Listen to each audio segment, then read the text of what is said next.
Today on Finding Your Niche, we again speak to an elder. I'm honored to welcome Mary, who's not from South Africa.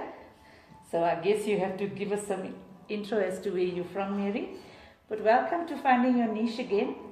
And I've spent many days with you and many hours with you, and I know you have wisdom to share. So please tell us where you're from. Okay, my name is Mary Standing Otter, and I'm from the United States. I travel to South Africa once or twice a year to teach. It's become a second home to me over the last 6 years. I love it here. Now, Mary, you bring the wisdom of what I would call a medicine path.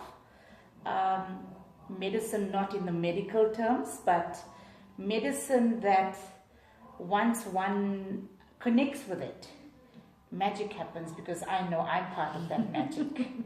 So if you can just share with us where all of that comes from and why it is so important today in this time and day and age, and especially in South Africa, why we need that. Well, first of all, I think we need connection all over the world. We need, human beings have become very disconnected from the earth.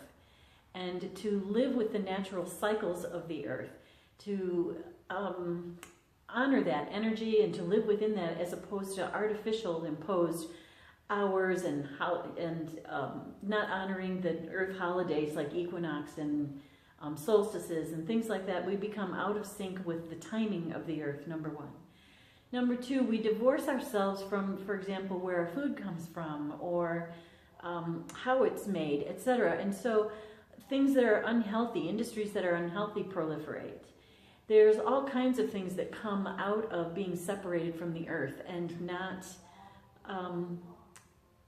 just losing our connection to it. And through that, we lose our connection to ourselves. So by reconnecting to the earth, we can get much healthier, and then we can, the next thing I think we really need is the building of communities. And communities can't be built the way they used to. We used to build communities around a church or around a certain religion. But now we are very intermixed, and we're traveling all over the world and teaching each other. I'm here, there are South African teachers that come to the US. There's Native American teachers that are going to Iceland now and taking ceremony there. So what we need to understand is the difference between religions and groups that are closed in a sense and spiritual practice. And spiritual practice is things like meditation, or like taking part in purification lodges, for example, commonly known as a sweat lodge. Anyone can go into a purification lodge. It doesn't matter what religion you are, it doesn't matter what language you speak, because it's a spiritual practice. It's no longer a religion. Okay. So we can build communities around spiritual practice now and have a healthy exchange of ideas. We can learn from each other. These kinds of things abolish racism. They abolish misunderstanding between religions. They abolish sexism. All kinds of things go away when we live in harmony with the natural world, when we talk to each other and share with each other in very real ways. This also brings about acknowledging the other human being for just being a human being. Exactly. Yes, exactly. Okay. And going forward after that, will spending more time in spaces like that would bring more understanding to people? Absolutely, yes. Yes, seeing each other for who we truly are. And the more we learn about others, the more we learn about ourselves. Yes. And the more we learn about ourselves, the more self-aware we become, the more open our hearts can grow, and the more we can accept other people. So it's a cycle, it's a downward cycle when we separate from the earth and we separate from each other. But when we come together, the spiral begins to go upward.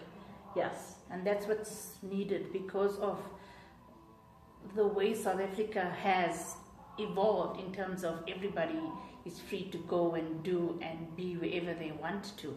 But there are still those barriers that exist, and that's where you have the disharmony in communities or in a situation. But doing things like this would make us understand the other better, and we can also grow in who we are. And whenever you have barriers in your heart, There will be barriers in your community and barriers in your country. But it's also open to being aware of those barriers, because I feel it starts with me. I need to look at my barriers, and when I can heal my barriers, I'm more not tolerant. I'm not looking for the word tolerant, but I can understand the other better, that when the other has not worked with her or his barriers, that I'm able to hold that space and not to have two bulls lock horns. Yes. But to be able, one to hold that space in a very subtle, loving way to bring the healing in the other person. Yes, that's what I was exactly trying to express, that the barriers begin in our own hearts. Once we knock those down, they will simply fall down everywhere else. Okay, thank you very much, and Thank it's you, been a Nisha. pleasure talking to you. Thank you. Thank you.